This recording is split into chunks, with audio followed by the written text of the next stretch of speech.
So yesterday we were discussing some important aspects of japa, of mantra and meditation. So one important warning that's normally given by all great teachers for those who start japa practices, that we should never concentrate on emptiness, voidness. Is a very important instruction given by spiritual teachers. In the 12th chapter of the Bhagavad Gita, Bhakti Yoga, Arjuna puts one question to his master, Lord Krishna. Who is the higher yogi? Which is the higher yoga? Meditation, concentration, worship of God with form or God without form? The simple answer that Lord Krishna says is this: so long as we have body consciousness, we have to think of God endowed with a form, certain attributes, certain characteristics and qualities. So long as we have body consciousness, we are aware of this relative world, this empirical world, and so long as that feeling persists, we can only think of a God who has created this world in which we live. The world which God has created, which means a God with name, attributes, and creatorship. The moment we go beyond that stage, we can concentrate on God without form. Now, what is the great danger in meditating on a spiritual ideal without a name, without a form, without any attributes? There is one great risk and danger which every spiritual seeker may succumb to. That is, often we think we can choose our path. When we go to a market, we can buy oranges, we can buy apples, we can buy any kind of fruit that we want. But in spiritual life, we cannot choose what we like. We have to choose what we are fit for. A boy or a girl studying in primary school has to study hard in the 5th standard. Then he may graduate, evolve higher and reach the 6th standard. He cannot say, well, I would rather go and study in the postgraduate class. He can't say that.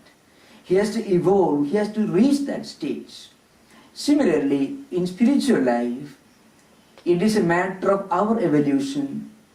It is a matter of our fitness, the ideal for which we are fit, that we deserve, rather than our own choice.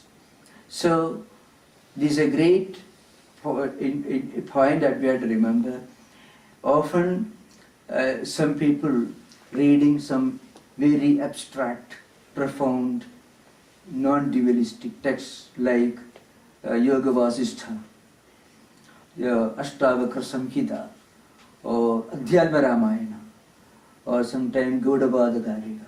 These are some of the textbooks, if you read Vedantic textbooks. In some of these books, it is stated that the absolute reality is present everywhere. There is no real bondage because we are already liberated. And therefore there is no need to work for freedom. Everything is in mind. Na nirodho, na chotpatti, na bandho, na cha sadhakaha, na mumukshu, na vai muktaha, ityesha paramarthada. Gaudavada, for example, says in Mandrika Karika, which is a metrical work, it's a commentary on Mandukya Upanishad, which has got only 12 mantras, 12 verses. Gaudapada, the great teacher who lived in 6th century AD, wrote a famous commentary in verses, which has got 215 verses. So there he gives the ultimate spiritual goal. The point is this: we are actually already liberated. Liberation is not a thing that we attain, because if liberation or spiritual attainment was the result of our action, then it will not be everlasting. Anything that is produced by action cannot be eternal, because it comes as a byproduct of a cause, an action. So it cannot be eternal. So therefore liberation is already ours.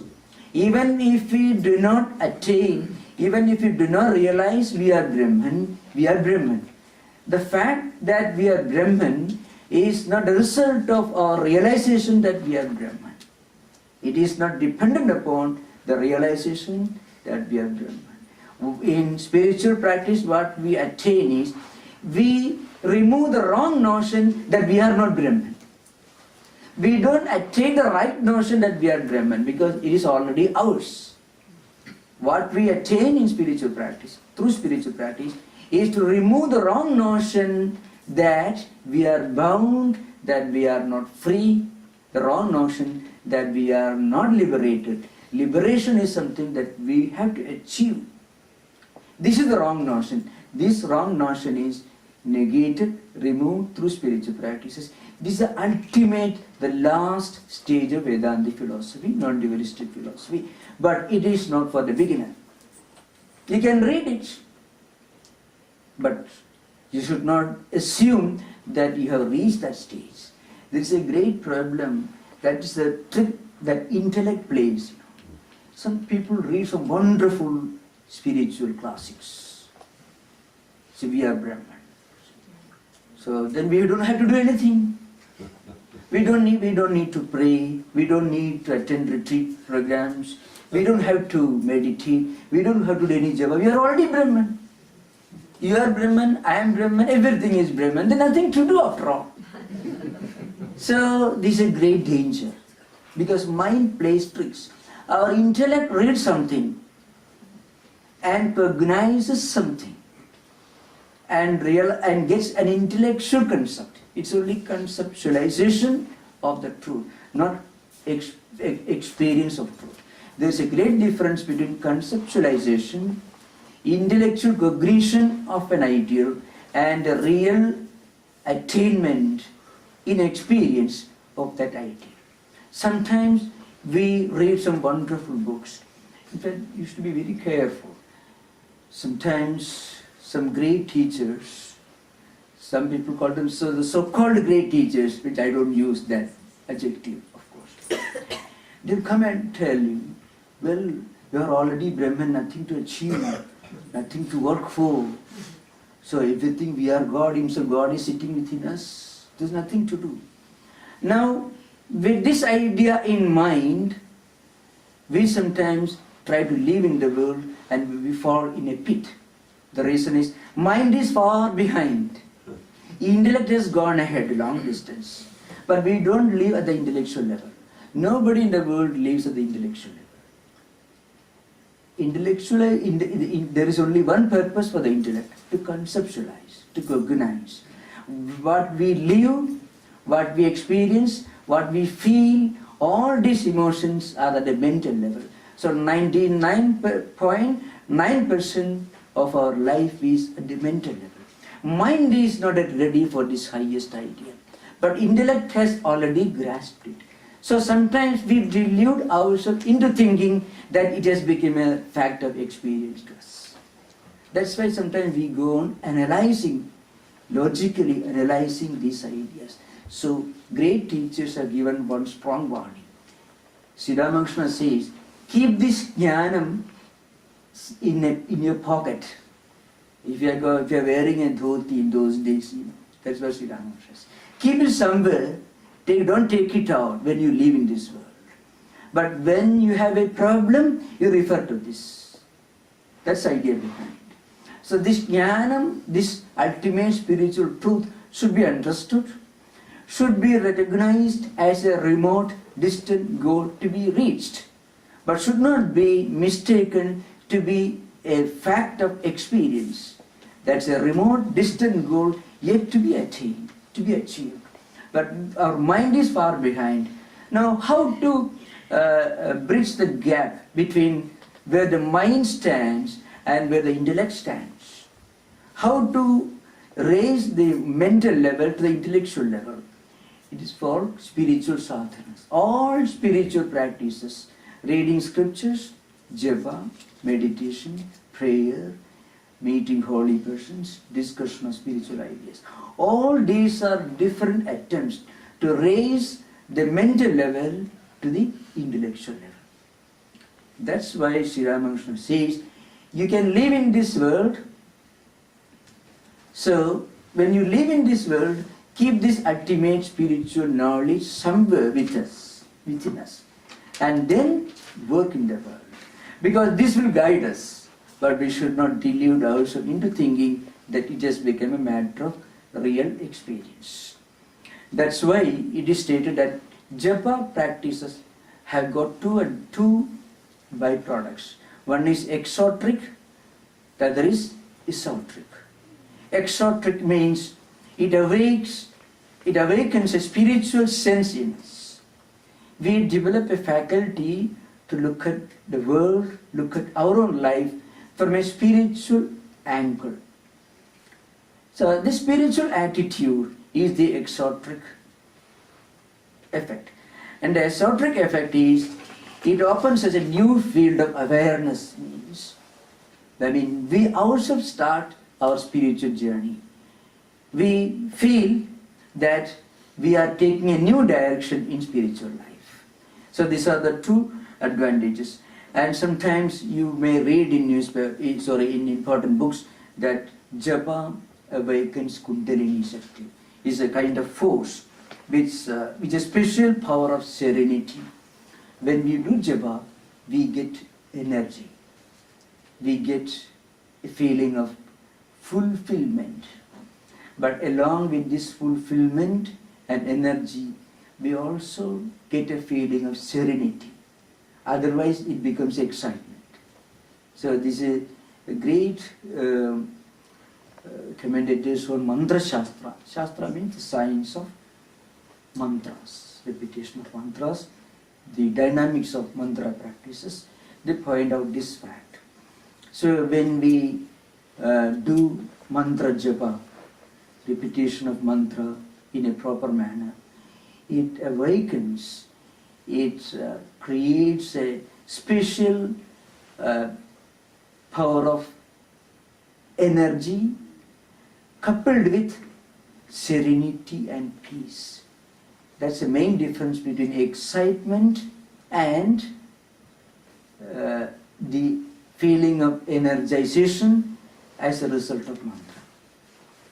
There will be no excitement, there will be energization. You feel more dynamism, more energy.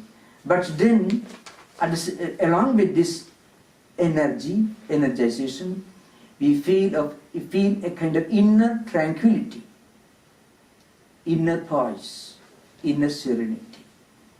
Because when we take the first step, slowly mind itself develops a special faculty in guiding us. So there is an interesting statement from one important book written by Swami Tattwamayananda. I am just reading this particular chapter, not the chapter, a few good sentences which are very important. Do not expect to become a realized soul overnight. Begin with simpler things. Japa, repetition of the divine name, is a most efficacious first step. But japa is not to be done parrot-like. Patanjali says, Tad japasta artha bhavana. As you repeat the divine name, do the artha bhavana, means dwelling with the meaning. What's the meaning of the mantra? You find that as you progress in spiritual life, you understand the deeper and deeper meaning of mantra. First of all, let us think of the luminous, blissful form of Ishtadevata, means what we are meditating upon. So an important point is made here. So gradually we must repeat the mantra. At the same time, trying to concentrate the mind on the inner essence and implication of the mantra japa. That is an important qualification, method recommended here. And again, as we proceed in this spiritual practice or repeating mantras, another important spiritual revolution takes place within our system. You may have noticed it. The difference between a sincere spiritual seeker and a mere intellectual adventurer who reads spiritual books is this. A sincere practitioner will be able to turn the flashlight into his own heart. We are able to watch as a witness our own progress or lack of it. In fact, this special mechanism is a natural consequence of repeating mantra. We may commit mistake. A spiritual seeker is also is liable to commit some errors and mistakes. But because he is practicing japa, he is practicing meditation, he is able to recognize his mistakes. He is able to analyze the inner working functioning of his own mind, his own mindset. So he develops a subtle faculty of watching his own step and gradually correcting his own practices. On the other hand, people who do not do any practice are not able to turn this flashlight into their own inner heart. The dark chambers of our own heart will be revealed. I have committed this mistake. This should not have been done. This is an error, so I should avoid it.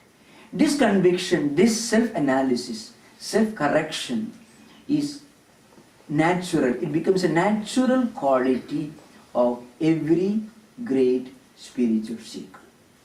That's why you find in the lives of even great incarnations, you find certain interesting episodes. Every great spiritual teacher, whether Sri Ramakrishna Paramahamsa or Jesus, Buddha or Shankaracharya, anybody you take, there were two aspects in their personality, the divine and the human. The human aspect is related to the culture, the language, the environment, the geographical area in which they are born. All these are secondary aspects related to the human dimension. The divine dimension is universal. Yesterday we were discussing this point. Mother sometimes revealed herself as the mother of the universe, but such occasions were very rare. Sometimes Holy Mother, I am a poor housewife. She would say, she put it that way. Sometimes she would say, I am your mother. So you can find all this. The human dimension is sometimes projected by these great spiritual teachers themselves, and sometimes we get a flash into their divine universal dimension. You find in Sri Ramakrishna's life, for example. Sri Ramakrishna, when he came to Dakshineswar, he was not willing to take up the puja, the responsibility of a worshipper in the main temple. He was very reluctant even to eat food offered there. He was very orthodox, very conservative. But later he realized Mother, and he saw Mother in himself, and he saw himself in Mother. Perfect unity, identity. I can give another striking example, Shankaracharya. Now Shankaracharya was born in a highly conservative orthodox background. He had written all these bhashyas, he had travelled all over India 4 times, and he was worshipped as an incarnation of Shiva by his followers. That Shankaracharya one day came to Kashi, Benares, the seat of Lord Vishnu. And there as he had finished his bath, the ceremonial bath in the river Ganga, he was coming out and he found this 8th century AD, a person whose profession was a low caste person, who should not be even approached, was coming from the opposite direction, with his dogs, with his animals and all that. A very uncouth looking person. So Shankaracharya, suddenly the human dimension of Shankara suddenly came to the surface. Dura apasara means you please move aside. Because he had finished Ganga bath and he was a man coming from the opposite direction, who may not have taken bath for years. So he asked his man maybe to himself. Then that person asked one question. Who should move from where? If I am the body, you are also human body. Both the human bodies are made of the same stuff, 5 elements. Flesh, bones, marrow, blood, things like that. There is no difference. From the material point of view, every human body is the same, made of the same 5 elements.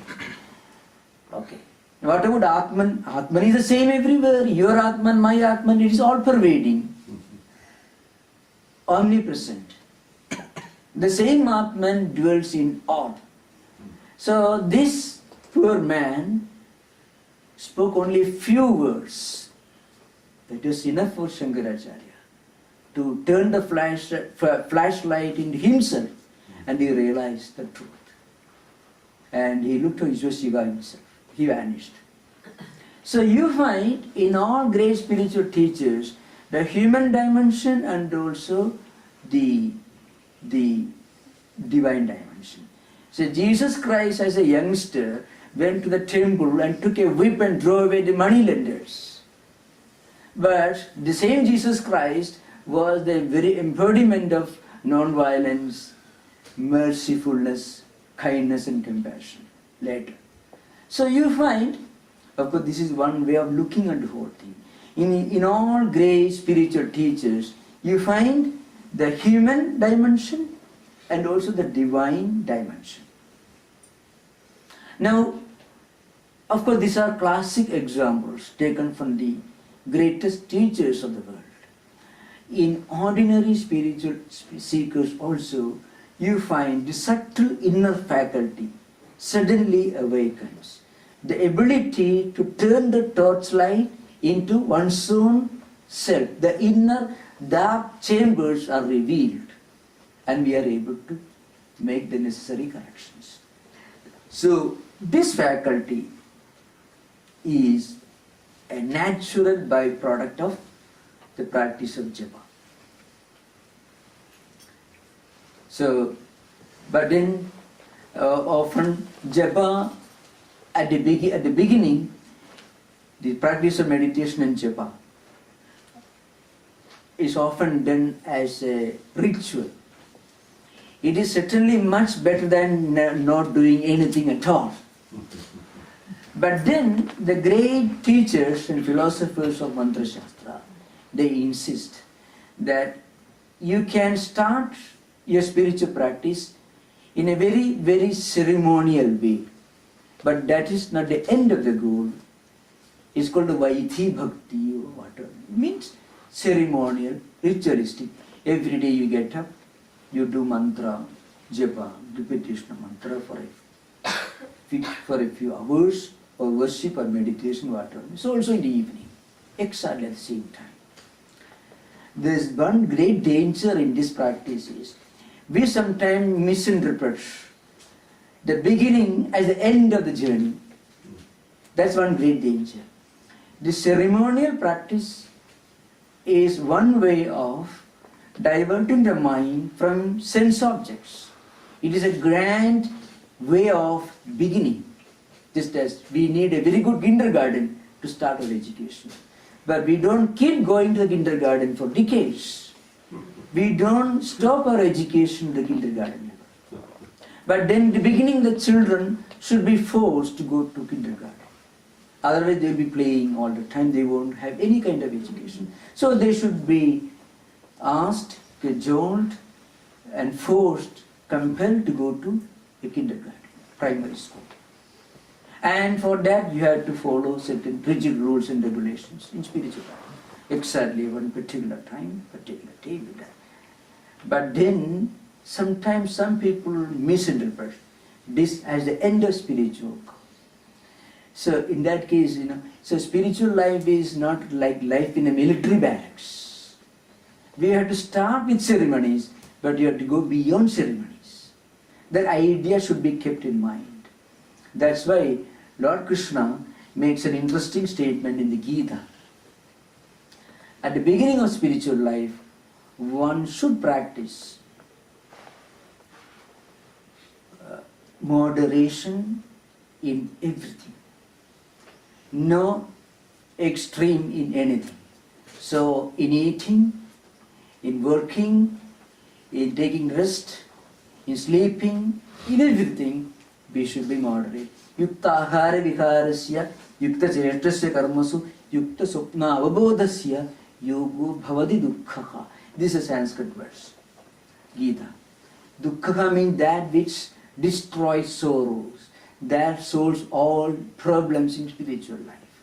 What is that? This path of yoga. Yoga can mean practice of meditation, practice of japa, and practice of concentration, worship, everything. So one should not go on starving. If a person who is actually not fit for the highest ascetic practices, if he starts fasting, he will have a nagging feeling with him. You can say, see, I am fasting. Some people see every day morning I practice for 2 hours. Then before that I won't eat anything. And this man may go on insisting and expecting everyone to listen to him. That means there is something wrong with that person's fasting. So a spiritual teacher would tell him, you should have a good breakfast in the morning, then start meditation and japa.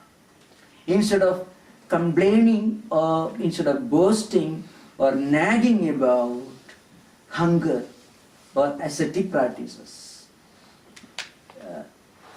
it's better to have a full meal and then practice spiritual and go for spiritual practices. That's why yukta ahara vihara says everything should be moderate.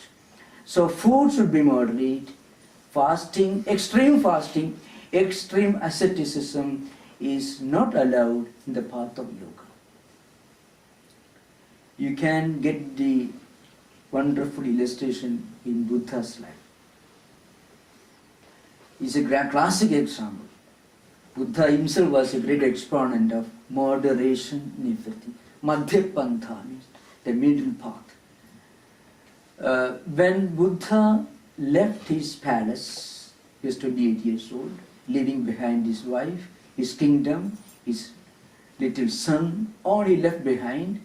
He came to Bodh Gaya and he sat under the tree, taking a strong vow. Ikasane sushyudu me shariram tadasti mamsam sivilayam siyatu aprapi siddhim bhujanma durlabham naivasanat kayamadas chalishyate. This is a verse in Buddha Vijaya, the biography of Buddha written by Ashok Ghosha. In the 8th century AD, he says, Buddha took a strong vow. He sat under the tree, took a strong vow. I won't get up from this seat. Let my body perish. Let my body fall away.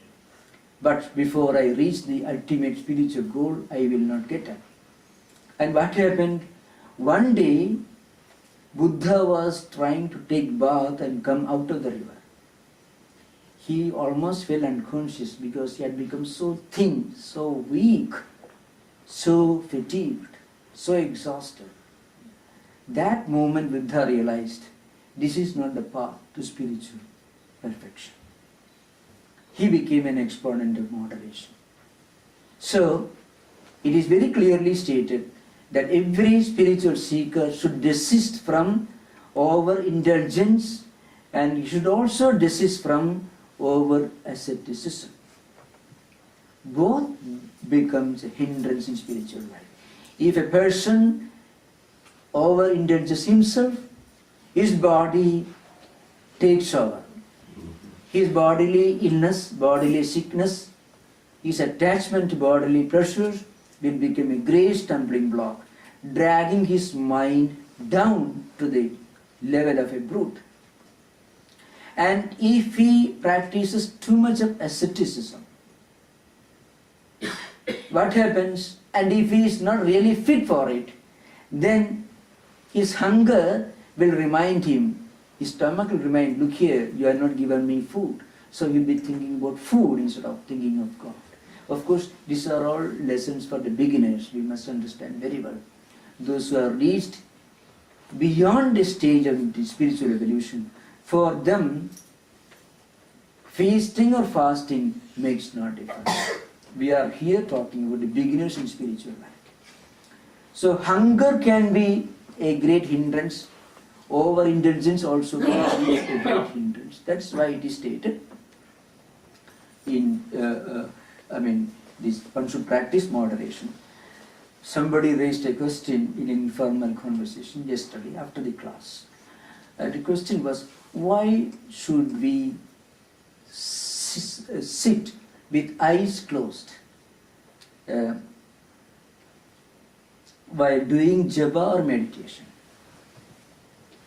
In many traditional religious circles, in many of the organized religious traditions, people pray with open eyes. They look upward. But in Vedantic tradition, they close their eyes, which means they are looking inward. Now, here also, there is an interesting statement coming from the Gita. It's a very interesting statement. Samprekshanasiga gram swam disascha anavalokaya. In Gita, Lord Krishna makes a very interesting statement, focusing on this very topic.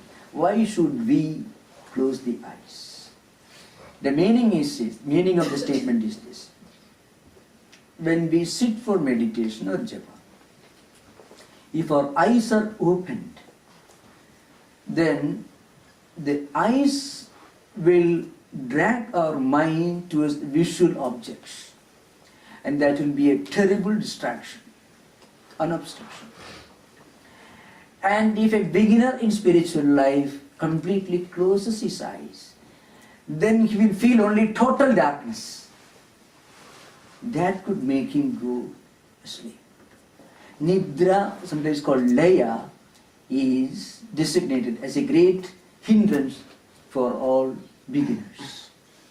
If we completely close our eyes, we may feel darkness unless that spiritual seeker has already done a lot of practice and could visualize the image of his focus of concentration in his mind with very vividly.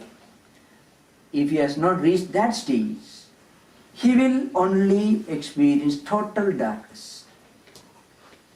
So you will be meditating on darkness, or you will be meditating upon visual objects. If your eyes are open, visual objects will become the focus of concentration.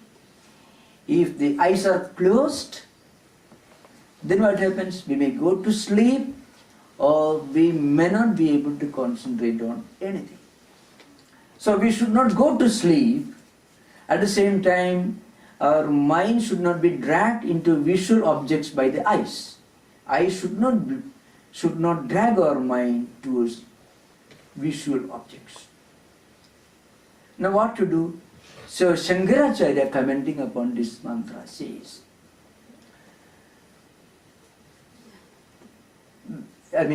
Nasigagram sum pashyaniva. This is Sanskrit commentary. The meaning is this. As if we are looking at the tip of the nose. Nasigagram means tip of the nose. We should not be staring at the tip of the nose. That will be a terrible mistake. Then the tip of the nose will be the focus of concentration, meditation. That will defeat the purpose. So, at the same time, we should not stare at external objects. then the external objects will become the point, the objects of concentration. We should not close our eyes, that may make you fall asleep. So what is needed, as if you are looking at the tip of the nose, should not be looking at the tip of the nose, means eyes neither fully closed nor fully opened. This is Shankaracharya's comment, masterly interpretation. And that is exactly the explanation for keeping the eyes as if it is closed, but then as if staring, looking at the tip of the nose. Should not be looking at the tip of the nose. So Shankaracharya, Pashyan Iva. Iva means as if, not really, but as if, looking at the tip of the nose. Now this helps us to concentrate our mind on the essence of the mantra. Because the purpose is to concentrate on the essence of the mantra, the meaning of the mantra.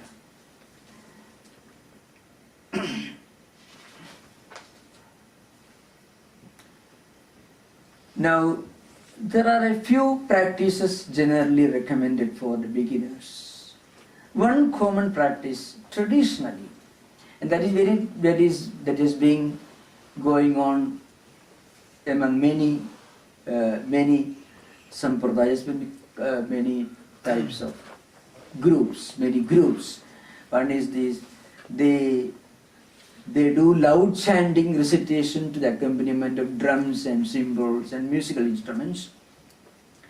And sometimes in some religious circles, in some traditions, the teachers will recommend the beginner to write the holy name a certain number of times, repeatedly on the paper, which is one way of trying to physically concentrate on the essence of the mantra. If you do the same thing, but it's all meant for beginners, because the primary purpose of all these practices is to get the mind drawn away from the external objects of distractions and to turn the mind towards the spiritual purpose.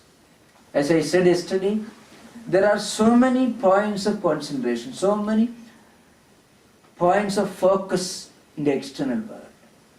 All the five senses of perception are simultaneously dragging the mind towards different external objects, sense objects.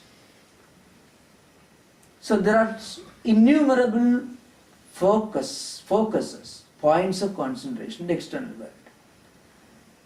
Japa helps you to evolve and develop one big, mighty, a single focus.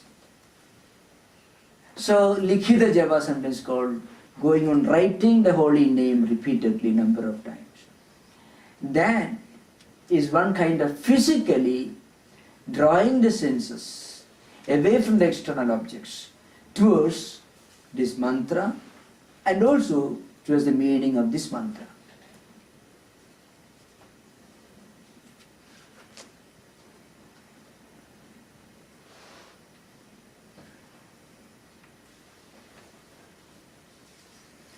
So another important topic that is frequently discussed is the content of meditation and the need for purification of the mind. These are two topics which I am going to discuss. I shall read a few lines from this book, Meditation, Spiritual Life. Need for purification of mind. If you attempt meditation without having attained purity of mind, you are likely to concentrate more on the impurities of the mind than on God. The higher centers must open in order to enable the spiritual seeker to dwell on higher thought currents. Here comes the importance of prayer and doing good work. I said yesterday that the moment you sit for meditation or japa, frequently very undesirable images, tendencies and impressions come to the surface of the mind. Just as we take a long pole, stick, and try to stir the lake which is full of mud and filth. Similarly, when we sit for meditation, we are actually trying to purify this mind lake. But what happens at the beginning, these many spiritual seekers feel like running away from the seat, and many frequently go mad. Many of the delusions like prophet syndromes are all the results of people starting advanced spiritual practices without first going through the process of purification of mind. Mind should be lifted from the lower level gradually to higher and higher levels.